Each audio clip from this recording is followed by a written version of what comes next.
Welcome to the Classical Happy Hour. I'm your host, Martin Davids. This is the show where my guests and I talk about music while enjoying a tasty beverage. Then we try to play some music together. Today's guest is Jeff Yang. What's up, Jeff? Hi, Marty. Good to see you. We've been enjoying a number of whiskeys tonight. We prepared early. We did. Might say pre-gamed. So for my listeners who don't know you, can you talk about what you're doing for work these days? I don't actually work, so I just play. So it's hard to say what I do. I'm a classical musician like everybody else there. I play violin, viola, but I've also started a nonprofit called In the Realm of Senses, which combines music with visual arts, with perfumery, with gastronomy, with theater, and very soon with dance. So I'm trying to create something different and just to have us experience all the arts in a very multimodal and immersive way.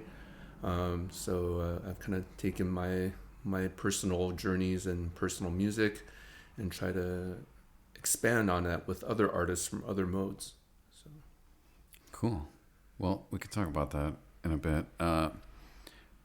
What sort of upbringing did you have? Did you start playing music at an early age? Well, I'm from Taiwan. My father was actually a colonel in the World War II. He fought against the communists in China. So of course, all the nationalists fled to Taiwan. So I was born in Taiwan, though, but I'm from Chinese parents. So my oldest sister, who's just 24 years older than me, my half sister, played violin. So I was given her half-size violin when I started, and then probably maybe a quarter size I played when I was 4.5. So I was given an option to play, and my sister and my brother were given an option. My brother decided not to play, and my sister wanted to play piano, and I said, I'll play violin. And kind of just went on from there. So, and I've always played violin, throughout the years. We moved to the United States when I was 8, and I started taking lessons and playing a lot of baseball. And when I was a teenager, I had to make a choice, either baseball or violin. You can't do both after school. So I just started playing violin, and I was always one of the best players around. But I never practiced enough. Like, you know the story. I want to go out and play. I want to play sports. I want to do other things and hang out. So I ended up and we ended up moving to Seattle and went to University of Washington. And I got into the school and as an engineering pre-major. So I showed up to the orchestra audition, and the music professor there at violin was Steven Sterick, who is the old concertmaster for Chicago Symphony, Concertgebouw, and Royal Phil and Toronto Symphony. So he was at the near the last 15-20 years of his career. He wanted to teach, so he ended up in Seattle, and we had an insane studio of people from China, from Korea, from Canada, from all over the country that studied with him. And I showed up to orchestra audition, and I played Brahms' violin concerto for the audition, and he's like, you're not a music major? I'm like, no, I'm an engineering. He's like, you want lessons? And I said, sure. And from there on, I started playing, and I learned from him. And he was he was a very few people who was concertmaster of 4 different major orchestras, so he had a lot of insights. And he was kind of he always wanted to be a soloist, but he wasn't in with the Dorothy DeLay people, so he wasn't really allowed to solo in the United States. He's Canadian. So he had a little chip on his shoulder, but he sounded just like Heifetz. So he hated being compared to Heifetz, but he sounded so much like him the way he played. And that's when I grew up in Taiwan. We had Heifetz records and George Sell's Cleveland Orchestra Beethoven symphonies. So that's what I grew up on. That's what I listened to. And so it was like a natural fit. I loved the way he played, and he has such passion. And then I was a double major, and I said, it's great you can have a job when you graduate. And all my engineering professors say, oh, it's great you can do what you love. So, yeah, that was how I started, and ended up getting a fellowship to the Civic Orchestra in Chicago, and I went to Northwestern for my master's, and I thought, I give it a shot, go to a big city and see if I can hang with more serious players, because Seattle already seems kind of small by the time I was 24, and I've already played with most of the orchestras except Seattle Symphony, and unless you get that gig, you're not going to be doing that great at that time, and then in the mid 90s. So I came here and I just never looked back. So I am a little interested in your thought process about choosing violin over baseball. Well, it's very interesting because to me, violin is very similar to baseball. It's a lot of preparation. It's a lot of practice. Except with baseball, when you're pitching, you can pitch so many pitches a day. Your arm goes out. So you can't practice 7 hours a day. So in that sense, baseball was probably better for me because I don't like to do things too long. And should have switched to trumpet. Yeah, well, I could have played saxophone. Kenny G went to University of Washington, so it was like something to look up to. But when I was 40, I decided to join a baseball league in Chicago, the Chicago Men's Baseball Association, which had no age limits. And our colleague Dan Klingler, a cellist, I don't know if you know him, he played baseball his life. And he was always trying to get me to play baseball. And I haven't played since I was, I played a little bit in high school, and then I got kicked out because I had to miss practices. So I never really hit a curveball properly. I only could hit fastballs. So that was like when I was 16. That was the last time I played baseball, hardball. So when I was 41, I got divorced, and I said, I'm going to go play baseball. And I looked up the league. I joined the Oakland A's. And lo and behold, on the email was Cello Dan 1 at AOL or something. It's like that's Dan, my friend's email. And I called him up. I said, dude, are you playing on the Oakland A's? He goes, yeah. So I randomly joined a team that my friend was on, out of the blue. And I was playing with all these former college kids from Northwestern, from Loyola, and people that got injured and never made it, or people that just didn't want to go into minor leagues. They were good enough to play minor leagues. So it was just eye-opening trying to play next to them at age 40. They're all in their 28, 30 years old. But it was very much like classical music. It was a lot of preparations and knowing what you want to do and preparing and working towards it. And it's at that very moment that you need to do something. You have to be prepared. You have to do it enough times so you can do it at that specific moment. And pitching is so much like that. It's like a lot of preparation, envisioning where you want to go before you do it. So were you pitching? Yeah, I was playing third base, right field, and it was I started doing some relief pitching. I took some lessons. I was every Tuesday I was doing that for like 2-3 months. I got my fastballs up to about 75 miles an hour, and which is pretty decent in that league. When people start pitching 80 miles an hour, people start striking out. It's like once you hit 80, it's like woo, that's different. But it's a fun journey. Can't lie. So, like, coming out of school, did you have a double degree with engineering and music, or? Yeah, they ended up paying my way with music after my senior year. So I decided to take 5.5 years, and I got a bachelor in arts and music, which is a double degree, and then also got my bachelor of science in industrial engineering, which is also interesting because it's management, it's optimization. You learn about all the engineerings, but you actually don't do any of it. You just help people work together and make things more optimized. So a lot of industrial engineers are managers, and they get MBAs. So I was hoping to, if I failed in music here, I would take MBA classes at Northwestern. While I have a scholarship, I can do everything for free. But I just never had time. I was just playing, and I ended up joining Corky Siegel's chamber blues group when I graduated from. I went to DePaul and got my certificate, and I was in graduate school for 4 years. So I got a bunch of degrees, and when I got out, I got a job with Corky's group, and that was a nationally touring ensemble, string quartet with tablas and blues harmonica, which is a fusion group. So I started playing with them, and I started subbing with Grand Park Symphony for the summers. So I just started working and playing with all the local freelancers, and I just kept on playing. And So how'd you end up opening a violin shop? It's because my old teacher Steven Sterick, he played with so many orchestras. He had a huge collection of old Guarneris, Strads, Rocas, Guadagninis. In the 50s, 60s, 70s, he had immense knowledge of instruments because he played on them and he owned them. I remember one of the stories was he had to eat sandwiches for a year to save up for his first Strad. Just a year. Just a year. Yeah, I was like, wow. And he had the Huberman Tort violin bow at that time. He hated picots. He thought they were not strong enough. But torts, he would over tighten them, and he said they'd play great.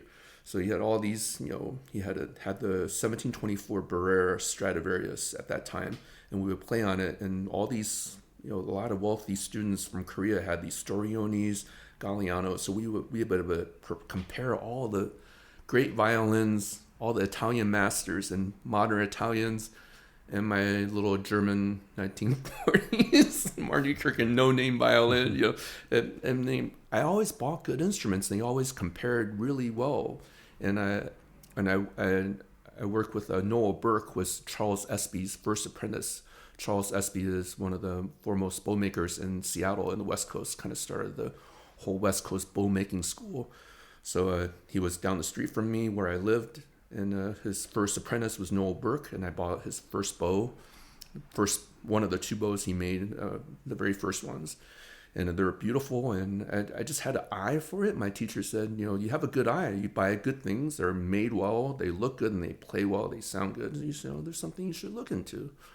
So I started buying things on eBay when I came to Chicago and buying things in Europe. And you can get Nurembergers. You can get Roth violins for cheap at that time, and I just bought them and sold it to low-income students, and fixed it cheap with the director of the violin making school here, and eventually I come up with a collection of instruments. And I said, well, Evanston doesn't have a violin shop, and I went to Northwestern, and the Ken Stein moved in 2003 or something like that. So there's no shop. So I thought it would be a great opportunity to serve the community and do something a little different, so I don't have to play gigs all the time, and hustle that way.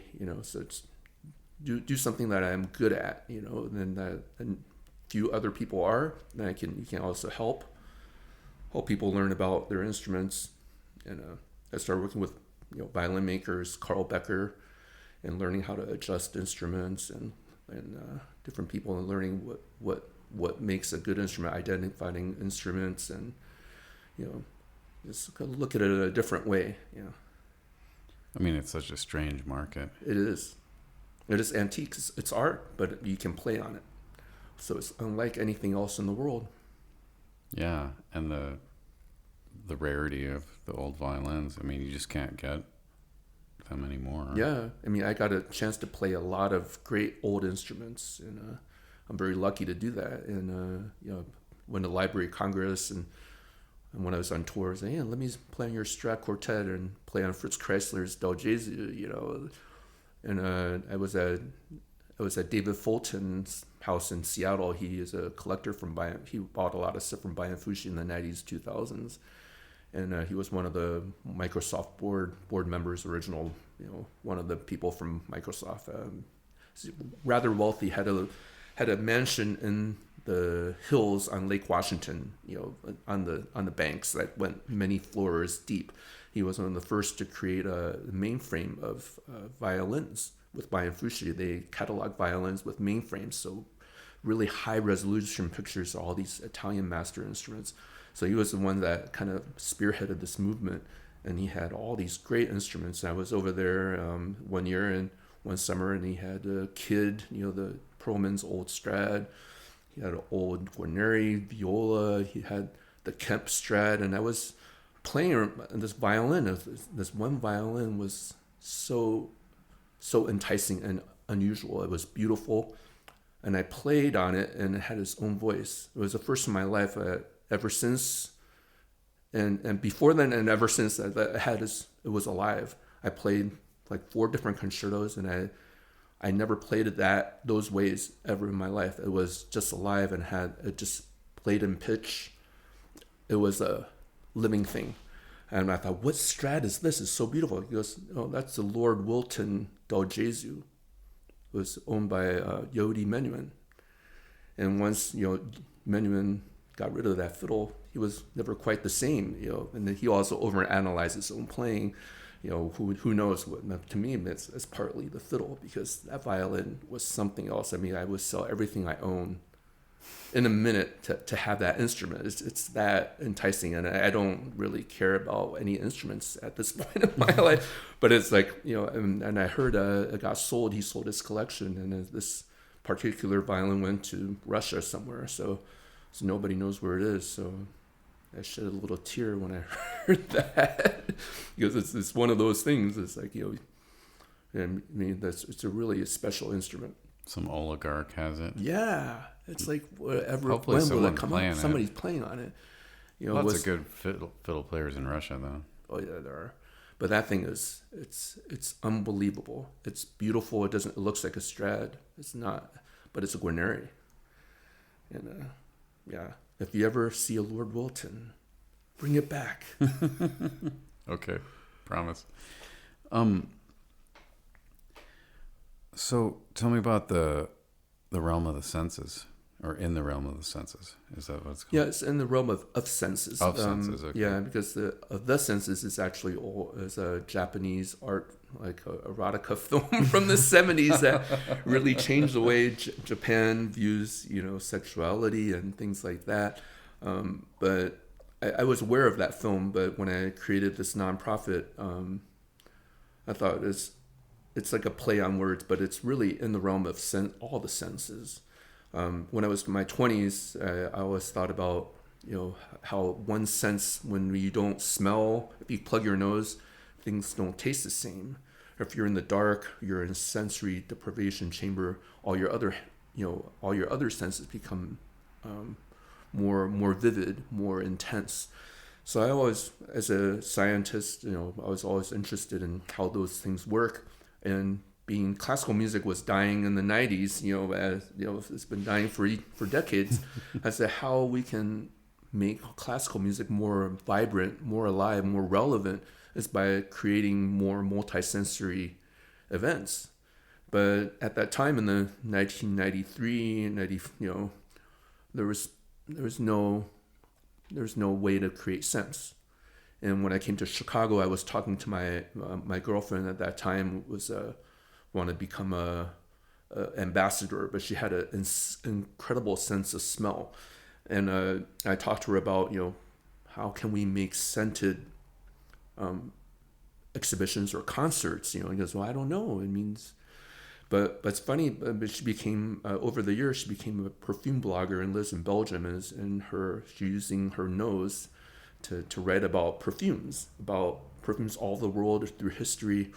And so about 2017, I called her up and I was like, hey, I'm thinking about starting this project. Do you know any perfumers? And he goes, oh yeah, I went to perfume school in New York. Call my friends Christoph Laudermill and Ralph Schweiger. They're like famous perfumers in New York City.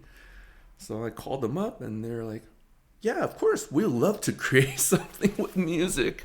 I was just shocked. They were just, they wanted to create, and that's kind of how I got started in 2017 and 2018. We started our first projects with scented concerts, with original art, and I started pairing food, talking to chefs around Chicago, which is a great city for food. And I love food, so I just talk to chefs and say, hey, how about, I use this dessert that you're using, this Indonesian dessert, and then I'll pair it to pictures at exhibition, one of the movements of the paintings, and that's how it kind of started, and kind of took off from that. Well, yeah, I love the idea. And I've often, if you're at a great restaurant and you eat something that's really inspired and tasty, sometimes I think I feel inspired to create something great in my art form, like a chef is an artist. Yeah, people forget that, and perfumers are artists as well, and they don't get a lot of grants and recognition as artists themselves. But it's no different from music. You play a note, it's gone. You eat something, you smell something, and it's gone. But you can replicate it, and it can exist again in another time space, and that's what music is. It's sounds in different time spaces, and it's always a little different. Depends where you are, how you feel. It's not that different. That's cool. Have you ever done anything in the dark? Yeah, I did my first art exhibit was the elements. We did air, water, fire, earth, and metal. And one of them was fire, where we ate food in the dark with live jazz. My friend Amos Gillespie wrote I told him I read about a 9-10 minute piece with a jazz trio. And we had a perfumer create a fire scent. And I had Arun's Thai create a food that he inspired by fire. So he made a Japanese inari. Arun's a famous Thai chef, but he got a little tired of making Thai food all the time. In his kitchen he eats Chinese food. So when I go in there, he'll feed me really great Chinese food, and that's what he eats in the back. A little secret, but he wanted to make a Japanese inari. Which is like a tofu with rice, which is very plain. But he wrapped it in a seaweed and put 7 different kind of vegetables in there, including a pepper. So I can't recall which pepper he used, but it was surprising. So you eat it in the dark, you have a texture, and you're listening to this music, and you have a scent, and you eat, and the fire kind of creeps up on you. So it's kind of interesting. It's cool. Yeah, I went to an organ recital once, and for one of the pieces, they turned off all the lights, so you're in the dark, and it was really effective. Yeah, it's really good. I enjoyed it, and you experience it in a slightly different way, and I just want to make people experience the arts in a not as expected, and make you think a little bit. Also, it's an experience that you have with other people, and when you turn off all the lights, it's a different way of interacting with other people. It's solo. I mean, you can still feel the other people there. Maybe you can hear them. You can't see them. Interesting. Yeah, I never thought about that. Maybe we should try a show without any lights, pure darkness. Or part of a show,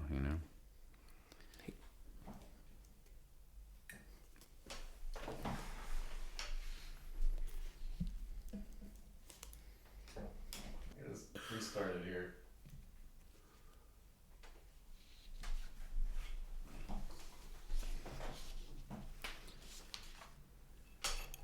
So, if you didn't play the violin, what would you want to do?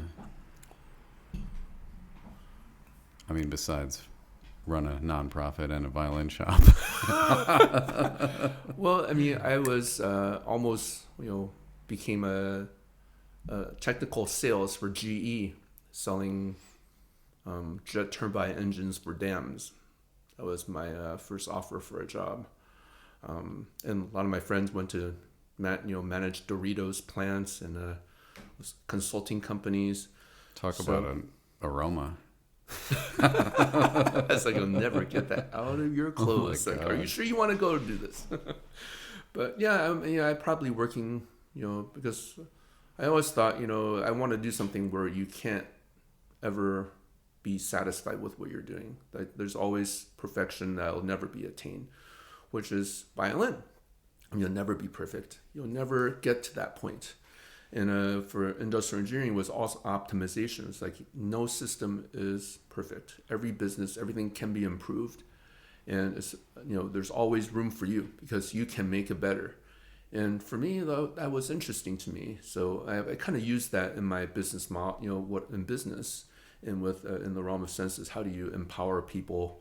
How do you engage people to get them to do what they want to do? Try to help them along in their lives, so you can help them do what they want to do in their lives. What makes sense? What gives their life meaning?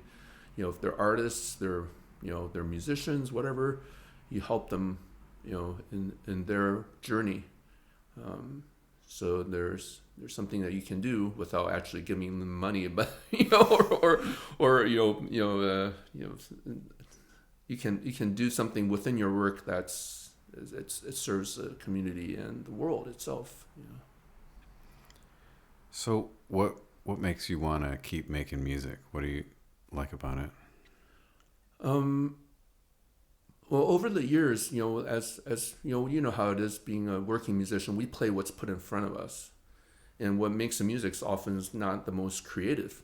And from all the artists that you've interviewed, from amazing string quartets that do amazing stuff, it's just hard to make a living doing that.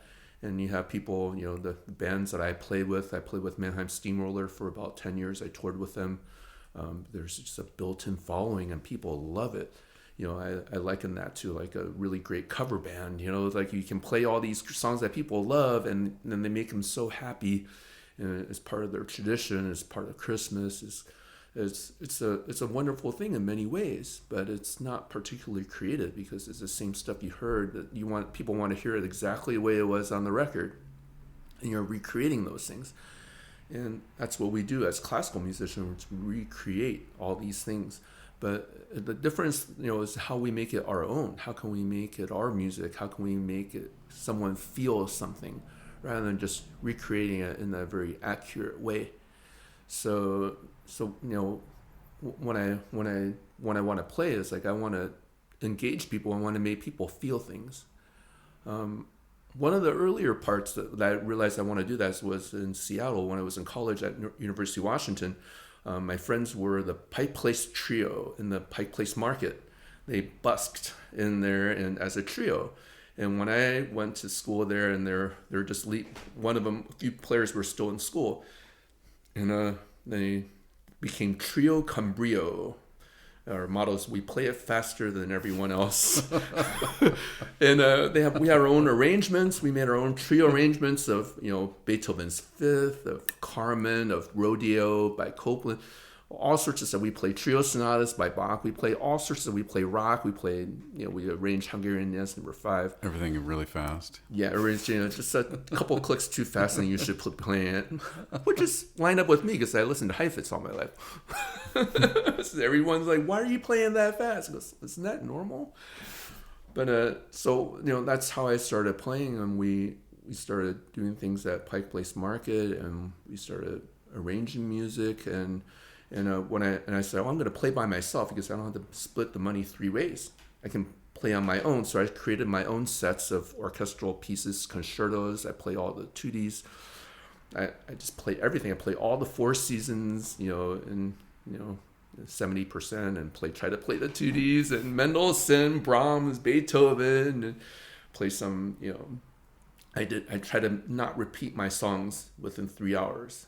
I can end up at 3.5 hours of music that I don't have to repeat. I can play by myself on the streets. But the most interesting part was, everybody wanted to hear Eine kleine Nachtmusik, Vivaldi Spring. But when you see those kids that are like a year old, 2 years old, 3 years old, they never heard classical music, or they probably never heard anything live like that. And I remember looking at those kids, and I would play. And if I play with emotion, I try to make them feel something. And they would, 95% of them would look at you and they would acknowledge you. And they would be aware of what you're doing. And that's what the highlight of every the summers I would spend there playing at the streets, just looking at these kids, see if I can get them to react. And because the adults don't really understand. We're so used to, things being fed to us in the radio, now on the internet, but the kids, there's something about music that, really moves them. And I don't know, it's special to me. And I try to bring that wherever I go, whatever it's a wedding, it's a concert, it's a Mannheim Steamroller, it doesn't really matter to me. It's like my goal is trying to make them feel something. And sometimes you can, sometimes it's not so easy. And the gratification you get is from moving people. Yeah. So you think children are easier to connect with than adults? I do. Yeah, I think they're pure and that they're more aware of things than that as adults we become unaware of, or we put it to the side. There's a lot of things that we all know that as children we're open to, but we become close to as we become older. And we have more expectations. We have more things we need to do. We have children. We have families. We have work. We forget, play. What makes you human, is our enjoyment of our senses, and understanding of how to exist with our fellow human beings, and how to help each other. Love.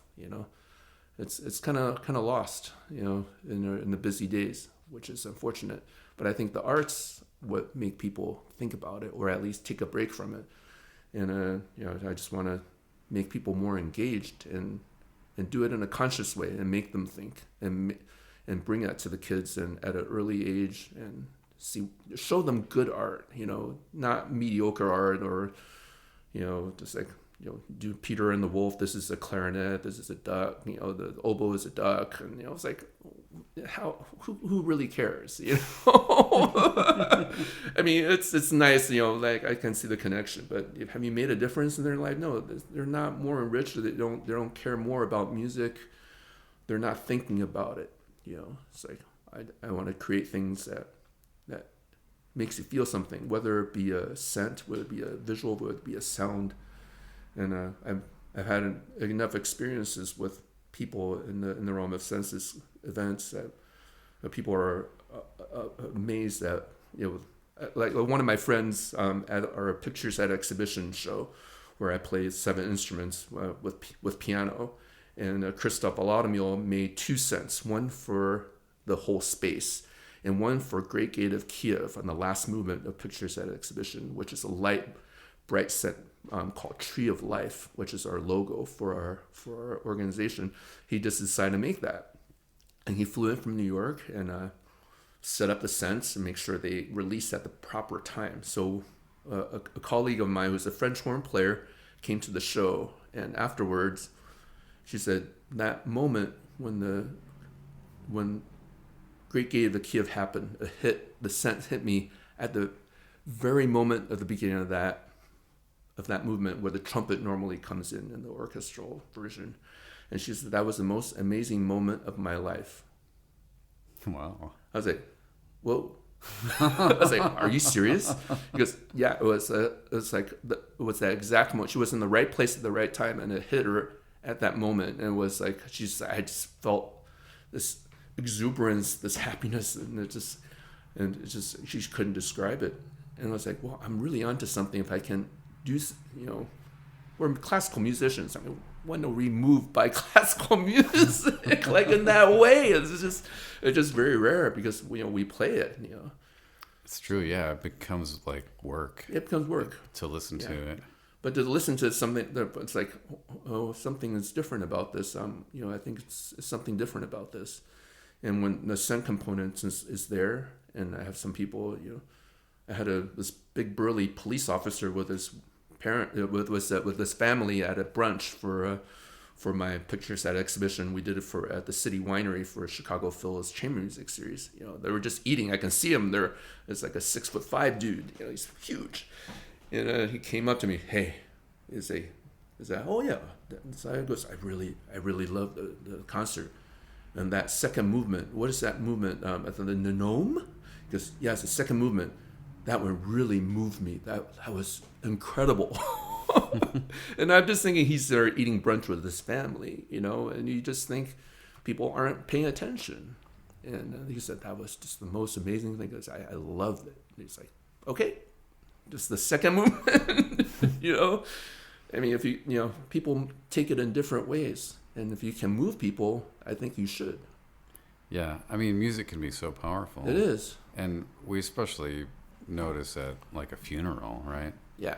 When people are, they're sad, but then you play like a violin solo and they just all start crying. Yeah. And something was touched inside. And those are the moments that are worthwhile, Totally, yeah. Yeah. Okay. Do you have any advice for young musicians? I always tell people to do what they feel.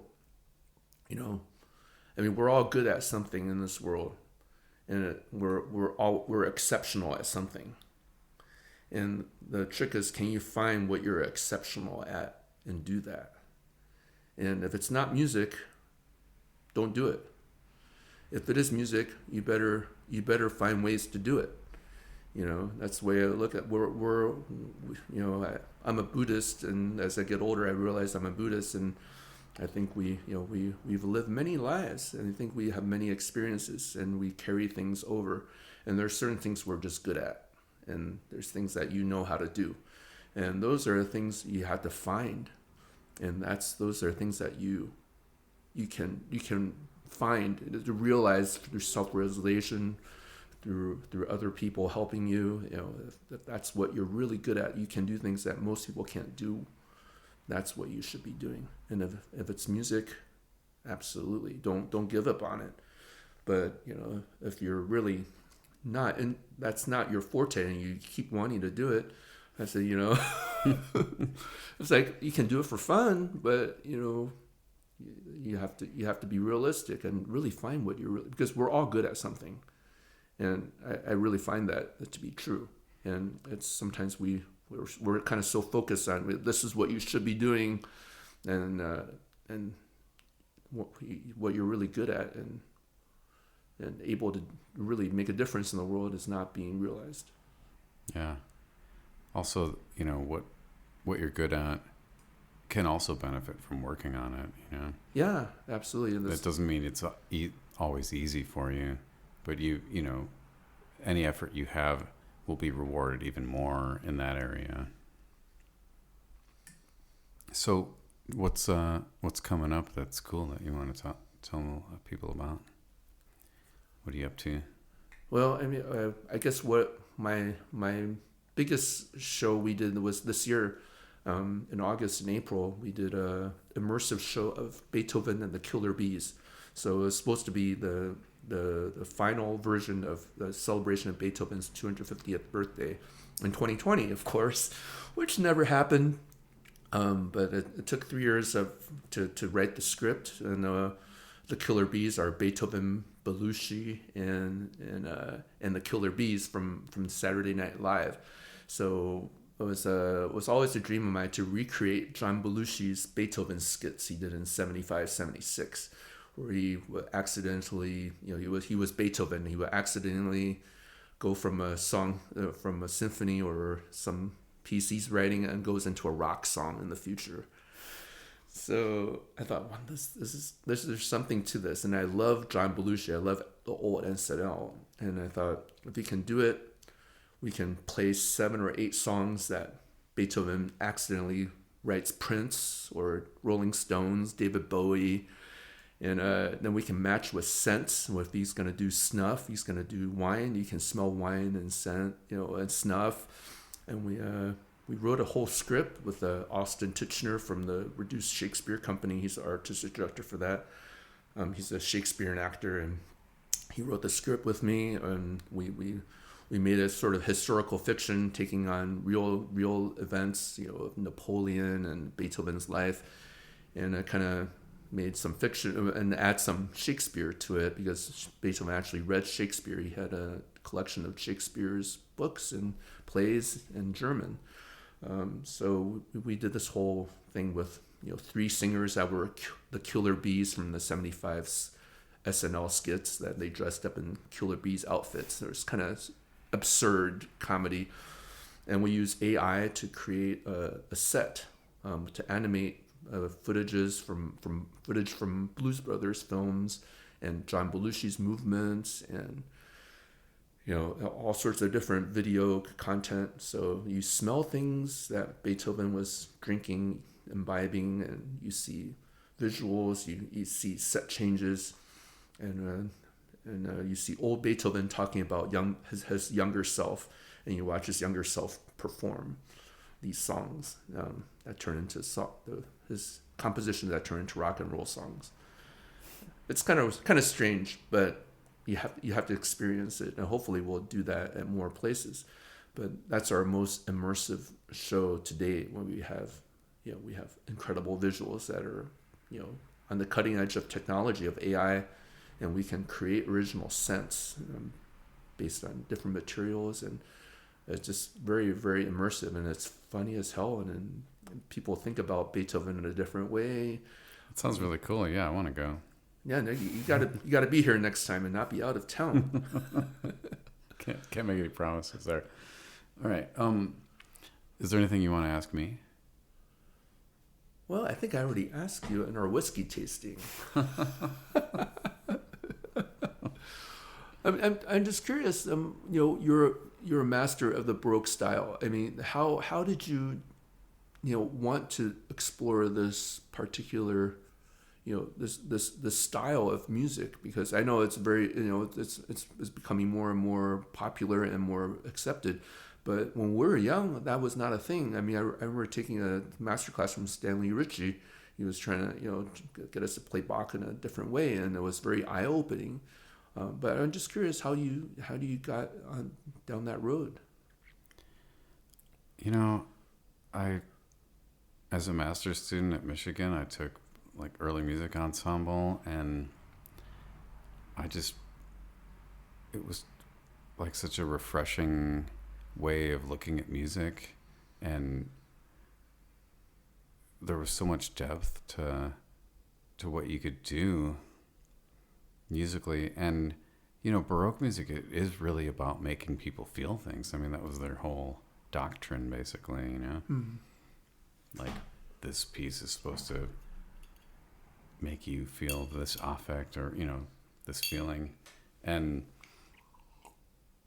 if you're not making people feel stuff, you're not doing it right. I liked the freedom that you didn't have to just play what was on the page, that you could be creative, and in fact, if you weren't being creative, you were doing it wrong, So, yeah, no one was going to yell at me for adding notes. Well, that's interesting, because I never realized, that was taught. How you had to make people feel something. That's something that was never taught to me. It's something I, kind of figure out on my own playing on the streets. So that's really amazing. I learned something. But just when I was playing on the streets in Seattle in the Pike Place Market, we would play all this, Bach trio sonatas, all those Pergolesi, Fuchs, we play so many times. So I just started improvising on them.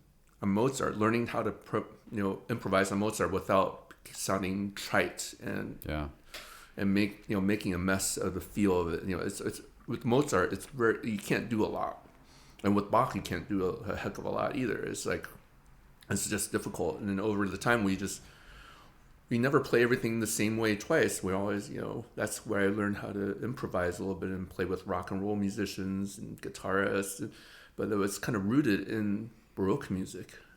And that's how I started improvising, because I thought, this is the perfect way to start my journey, and I don't have to play what's on the page, and no one's going to kill me. No teacher, no, I'm on the street and we're having fun, Yeah, they either tip you or they don't. Yeah, I'm looking at the kids, I can't make them feel something, Yeah, and a guy like Mozart, he's not playing the repeat exactly the same. No, I was like, if I'm trying to channel Mozart, it's like he would never play the same way twice. Never. Not in his life. And why can't you make an extra trill here? Why people get angry at you for doing that? It's like, if you're doing it tastefully, just like it's a fine line. And that's where I kind of learn what's tasteful, where it's not tasteful, because we're making a lot of mistakes. Yeah. There comes a point, though, where I kind of want to make some really distasteful art from time to time. But that's okay. That's okay. Yeah, it's like there are good movies, and there are great movies, and there are bad movies, and then there are the movies that are like so bad that they actually turn the corner and become good because Evil they're that Dead bad. 2. Oh yeah, exactly. Yeah, I mean, it's incredible, and people make these works of art, and there's incredible effort that goes into these things, and it's horrible. Yeah, it can be. It can be. And it's amazing at the same time, right? Yeah, but it's like we forget to look at the details. It's all in the details. So I'm not an artist, but when I started doing this project, I realized there's certain art I like, and just being open, just being honest with what you feel. If it makes you feel something, it's good. If it makes you feel nothing, it's not good. It's just my own personal preference. So I just approach those artists, and they want to work together, and if I can think of ways to work with, and they're respected artists, in their own field, and I just write, oh, maybe I do understand art, but I just don't have to worry about what other people think. And so this is what you enjoy. But the thing is, it's the details.